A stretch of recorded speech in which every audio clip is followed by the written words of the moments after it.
call to the stage Michael Anderson. Michael is going to speak to us about the 5 things that every successful association does and the one thing that they shouldn't. So this sounds interesting. Without further ado, Michael, to the stage. Thank you. Thank you. While Michael gets himself ready, just to add, Michael is the past President and CEO of the Canadian Society of Association Executives, and he has more than 28 years' experience in leading 3 international associations, if I'm not mistaken. It's been a while. It's been, and yes, this is engaging. If I'm okay to just put the seats back whilst you kick off. That'd be great, Dan. Thank you.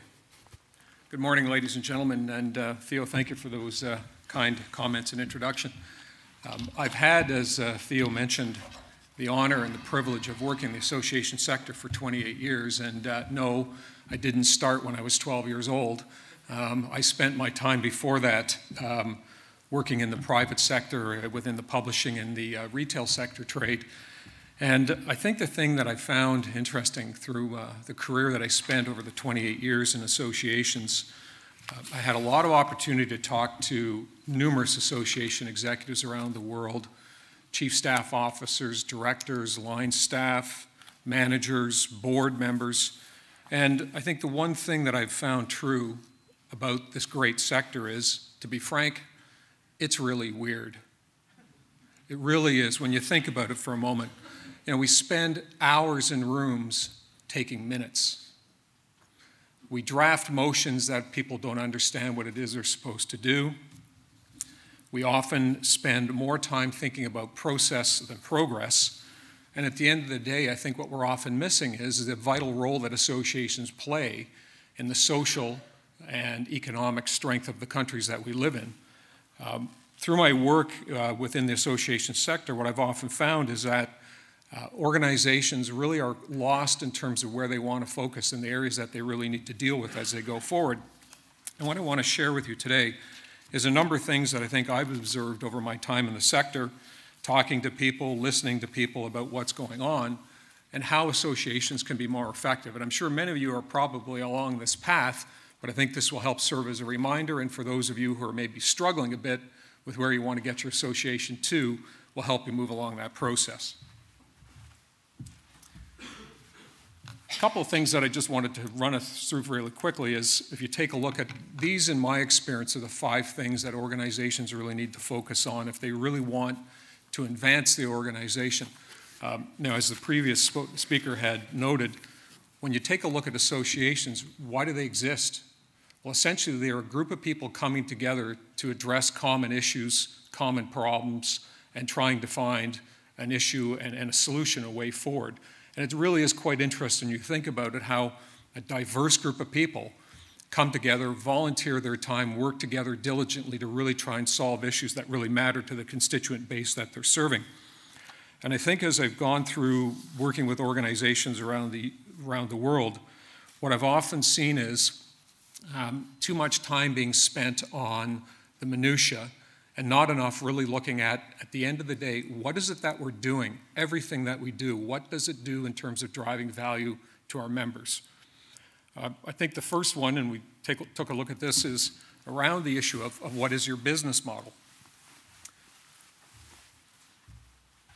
What I've often found interesting is when you ask organizations, not-for-profits, to define what their business model is, a lot of the time what I've seen is a bit of a knee-jerk reaction. They say, oh, well, we're not a business. But really what they're missing is the point of what a business model really is how does your organization go about creating, delivering, and capturing value? And a lot of organizations, if you ask them what their business model is, what they're quick to do is to recite off the fact, well, we run an annual conference, we produce publications, and we have professional development and all those types of things. But really what they're listing is just a list of what they do, or really, the features, and not exploring what the benefits are of the organization, how they really go about driving value to their audiences. And what I've watched and what I've worked with on various associations is really how do you take a look at what the current business model is, but most importantly, how do you adjust it, how do you tweak it, and how do you improve it? Because as we know, things are changing so rapidly in this day and age. One of the things that I've seen too, and we talked about it yesterday in a session that I led, is this whole association member-centric focus. You know, associations existed. The whole model many years ago was pay a fee, join, get access to information that other people can't get access to.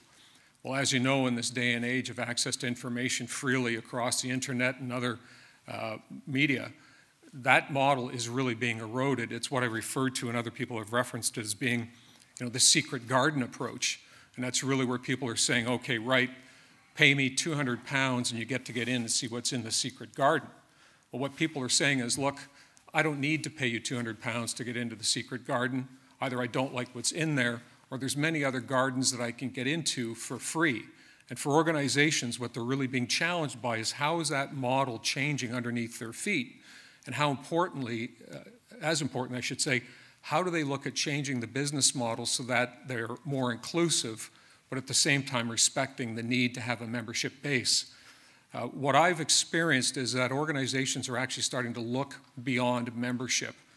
And I think what's important to note is that membership is a relationship that you have with people. It's not a segment. It's a relationship. And a lot of associations, what they're constantly doing, as I illustrated yesterday when I was talking, it's almost if you punched a hole in the bottom of this bottle, and it's the membership, you know, what I call funnel. You're pouring water in the top and the water's running out the bottom. So you may bring in 100 members in 1 month, but you've lost 101. And it's this bit of a mug's game that you're continually running around to keep that water bottle half full, when really what you need to be taking a look at is not only how do you create more value for the members, but also how do you look at different audiences. And I'll share a quick example of what we did. The organization that I ran, the Canadian Society of Association Executives, it was the association for association executives throughout Canada. I had 3,000 members. I reported to a board of directors who each and every one of them ran an association. You can imagine the challenges that I had in dealing with a board of directors who intuitively did what I did, often thought that they knew better than I did, and to give them credit, they were right on many occasions. But it was an incredibly challenging position to be in. And within that organization, what we started to look at was, granted, our membership base was association executives. It was core, it was critical to us to have those group of people as members. But we started to realize there were other segments out there that we could go to. And the one that was the most, I think, appealing to us was boards of directors. Again, kind of follow the breadcrumbs here. All of my members ran associations. They had boards of directors. And what we were seeing was that the tools and resources that we were creating weren't being relayed to those board members. So we took a very deliberate approach in changing our business model to start going after boards of directors across Canada, in fact, other countries around the world, who are dying for information about how to better do their jobs. Because what we were finding was, and it wasn't, I think, necessarily deliberate, many of the CSOs weren't sharing the information. Perhaps they didn't understand it. Perhaps they didn't want their board members to have it. But we saw there was a different audience for us to go after, and that very much changed our business model as an organization. So from there, we started developing different tools, different resources.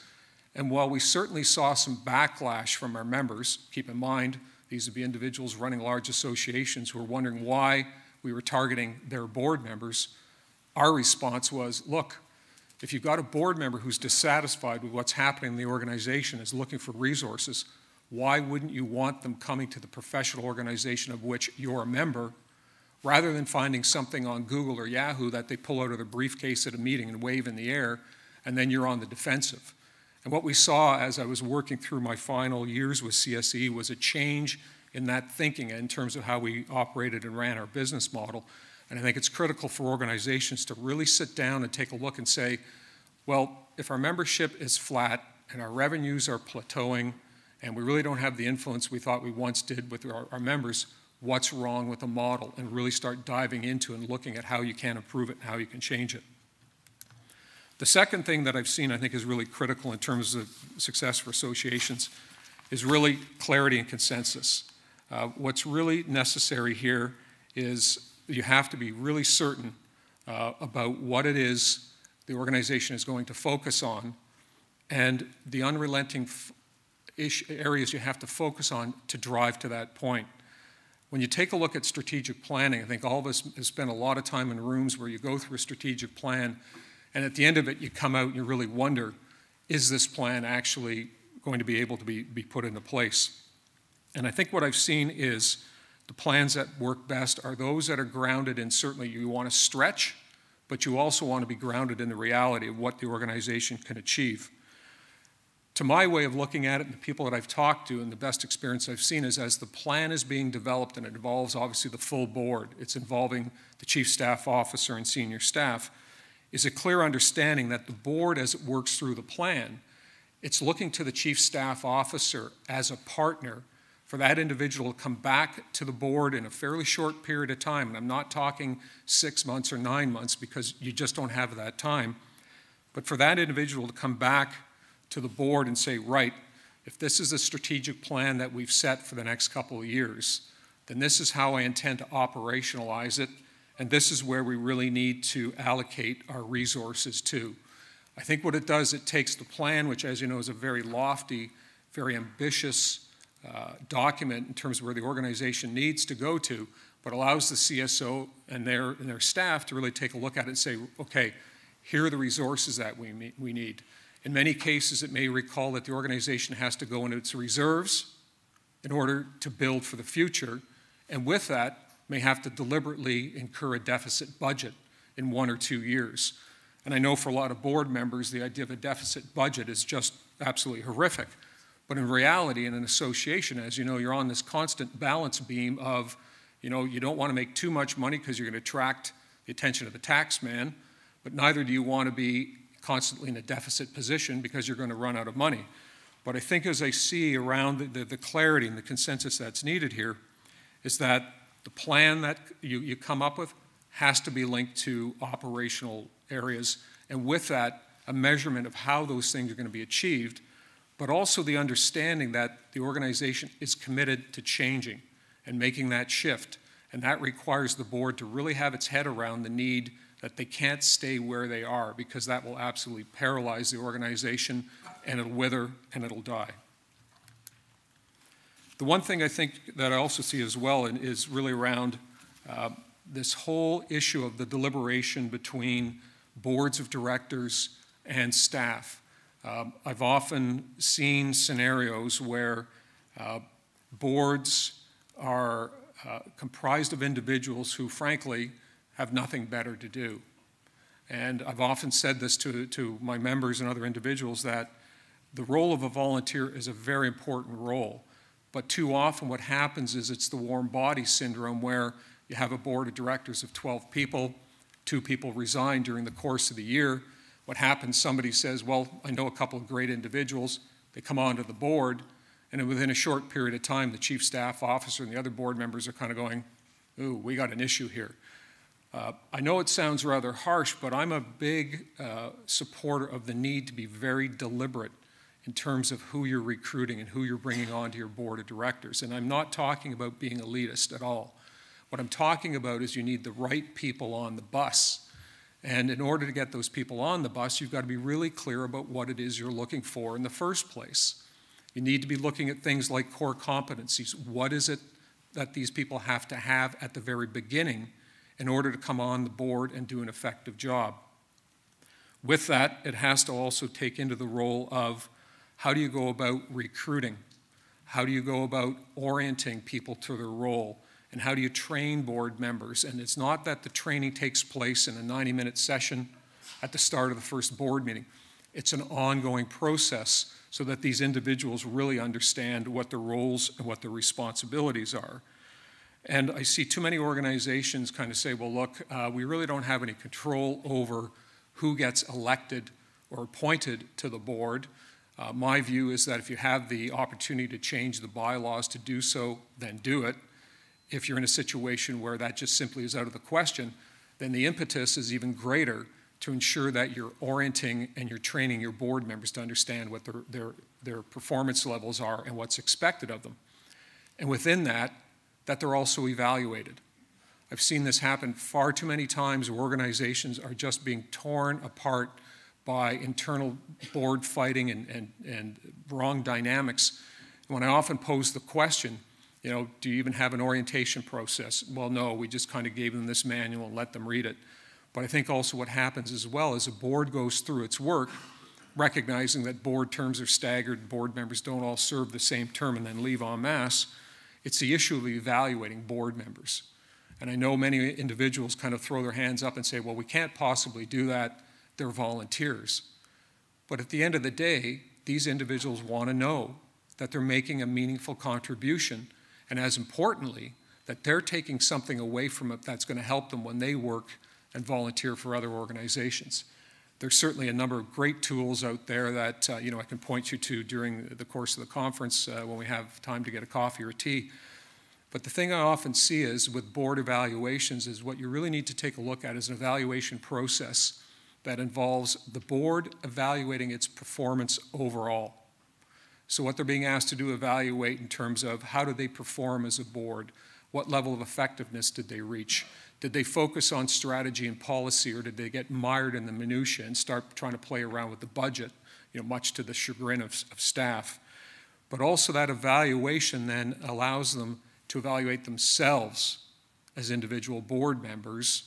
And if you're really courageous, and I've seen this tool used and it takes time, that they evaluate one another. But I think at a beginning point, if you're not doing it already, what I'd urge you is you want the performance in there at least for the board as a whole and for them to evaluate their own individual performance. With that process, what often happens is you want a small group of board members who are really responsible for making sure that that evaluation process carries over from year to year to year. So that way you're able to look back and say, okay, we evaluated ourselves last year. What areas did we need to improve upon? And have we made advances, or do we need to correct course a little bit here? Within that as well, I think it's critical. What's good for the goose is good for the gander. As I said, I ran an association of association executives. I had the honor and pleasure of talking to literally thousands of association executives around the world. And the one thing that I often saw was the biggest problem was they were blindsided when things went wrong or when the board sort of got a bee in its bonnet about something. And I can guarantee in almost every one of those cases, those individuals did not have a performance evaluation structure in place. What they ran into was everything was going fine, everybody seemed to be getting along, and out of nowhere an issue came up. And without a performance process in place that at the beginning of the year clearly defines what the accountabilities are going to be for the chief staff officer, and a strong process to allow that individual to put forward what they've done during the course of the year, you're always going to run in these situations where something suddenly erupts and the performance of the executive director, as I refer to them as a chief staff officer, is being questioned and criticized. So it's a very critical area in terms of what I've seen. The other thing I think that kind of leads into in terms of what makes a successful organization is back to the clarity of roles and responsibilities. As we talked about earlier, the board has to go through the process of working with the chief staff officer and setting the boundaries of the strategic plan, and then the CSO comes back and says, okay, here are the accountability areas. This is what we're going to work towards. And during that process, the chief staff officer is coming back and she's reporting regularly to the board on the progress, raising issues, opportunities, and they're adjusting. But within that, what has to happen is a really clear discussion around board roles and responsibilities versus those of the staff. And the thing that I constantly have to reinforce when I talk to people about getting this right is the board of directors needs to understand that the chief staff officer is their only employee. That individual reports to the board. All other employees report to the chief staff officer. That individual is responsible for the hiring, the orientation, the training, establishing staff accountabilities, salary levels, disciplining, and, if needed, the dismissal of staff, but the staff do not report to the board. If that scenario exists, it continually undermines the CSO's authority, and it simply can't work in a high-functioning organization. Within establishing these roles and the boundaries, what I've often seen has worked is during the orientation, there is a clear discussion about what the chief staff officer's responsibilities are. And even in that case, the board is aware of what their job profile looks like. In addition, The board members have profile descriptions as well. So it's clearly articulated in writing. What is the board chair's responsibility versus the vice chair versus the secretary-treasurer versus the board members as individuals? So there are living and breathing documents that people can reference back to and understand that the role as a board is not to get into the weeds, but to keep looking up and out and down the road, but at the same time working closely with the chief staff officer to ensure that the organization is moving forward in the direction that it needs to be headed in. This, of course, requires that if you're chief staff officer, you have to talk to your board chair. It's just one of those parts of the business, and I've often been amused by people saying, you know, I inherited this board chair, they're horrible, and they're already looking at their watch and they're doing the countdown and they're saying only 363 days more to go before they're gone. That's really no way to live in terms of my world. And you may have certainly personality issues with your chief volunteers, but at the end of the day, you're both there to derive value, to make the organization stronger, and you simply have to have those discussions. I think what I've found in this is the use of third-party materials.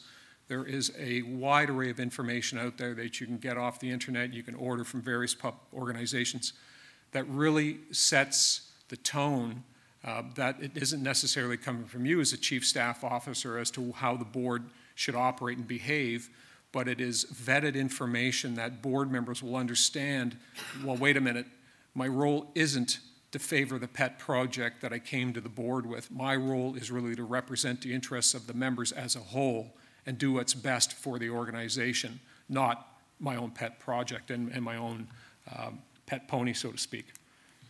The one thing I think, too, that also gets into what I refer to as the fifth area is around the decisions that are made at board tables. I think all of us who've sat around board tables have often seen discussions and decisions made that are really opinion-rich, but information-poor.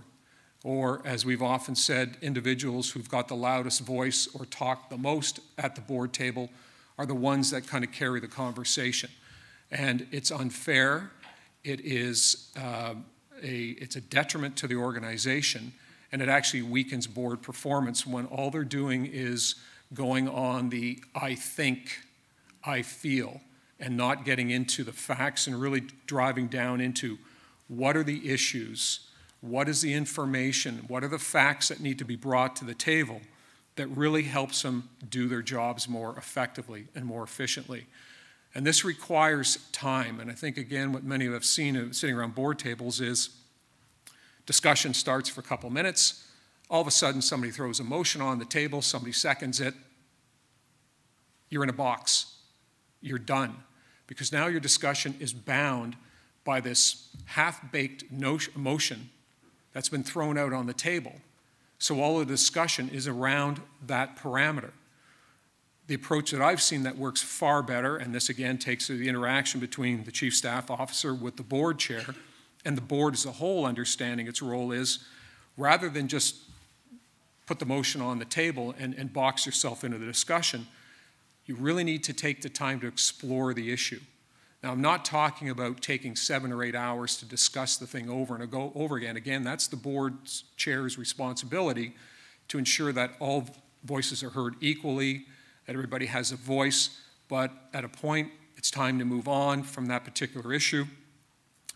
You'll want to even have a situation rather than to move immediately to a motion. It could well be that the organization says, look, we're not at a point right now where making a motion is going to be helpful, so we need more information. It's then the board's responsibility to delegate that authority to a small group of individuals, maybe it's a task force, who've got a limited period of time, and I'm not talking months and months and months, to go back out, research the issue further, look for different opinions, opportunities, and take it from there. And I think that that is critical to how this process moves forward if you really want to make strong decisions that then enable you to allocate your resources properly. The last thing that I'd say about one thing that you should never do is avoid taking risk. I think, as you've seen in meetings all too often, is many board members join the organization thinking that their sole role is to not do anything on their watch. And this continues year after year after year. the organization then starts to suffer, and it essentially becomes paralyzed. And within that, what I've often seen happen is the actual approach is to understand that there isn't solely a downside to risk, there's actually an upside to risk.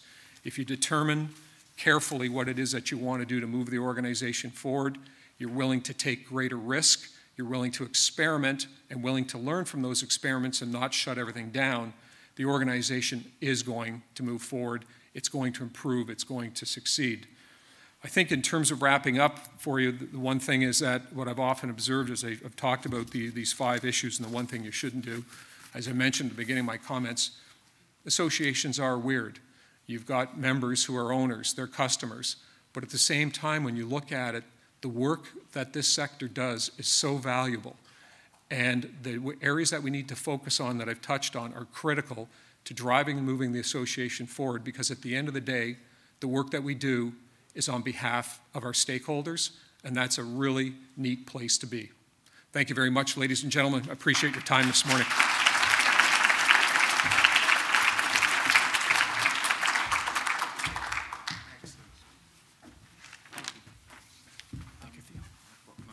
I'll stand over here. Can you hear me? That's it. Excellent. Thank you very much. Now, I was going to start off by saying that was interesting, but I'm going to say actually it's deep, it's factual, and some of the elements inside that are perhaps the harder truths that we all want to address, but find the hardest challenges to overcome our own barriers.